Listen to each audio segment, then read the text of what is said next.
زراعت کسی بھی ملک کی ترقی اور خوشحالی میں بہت اہمیت رکھتی ہے۔ زراعت سے اس زمین پر موجود انسان مختلف قسم کے پھل، سبزیاں، گوشت، وٹامنز، منرلز اور پروٹین وغیرہ حاصل کرتے ہیں۔ زراعت سے حاصل ہونے والی فصلوں کو بین الاقوامی تجارت کے ذریعے ملک کے زر مبادلہ کے ذخائر بڑھانے کے لیے استعمال کیا جاتا ہے۔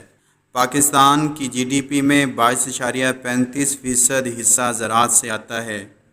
تقریباً 62% پاکستان کی دیہی آبادی کا انحصار زراعت کے اوپر ہے۔ موجودہ پاکستان میں زراعت اور کسان کو کن مسائل کا سامنا ہے؟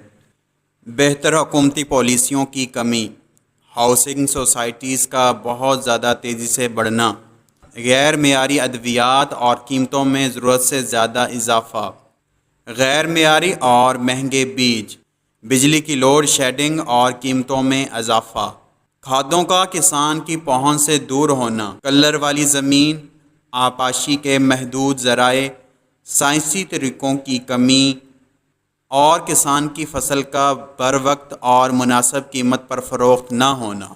اگر ان مسائل کو وقت پر حل نہ کیا گیا تو آنے والے سالوں میں زراعت کے شعبے کو نہ صرف سنگین مسائل کا سامنا کرنا پڑے گا بلکہ ہماری غذائی ضروریات اور معیشت کی ترقی میں نمایاں کمی ہو سکتی ہے۔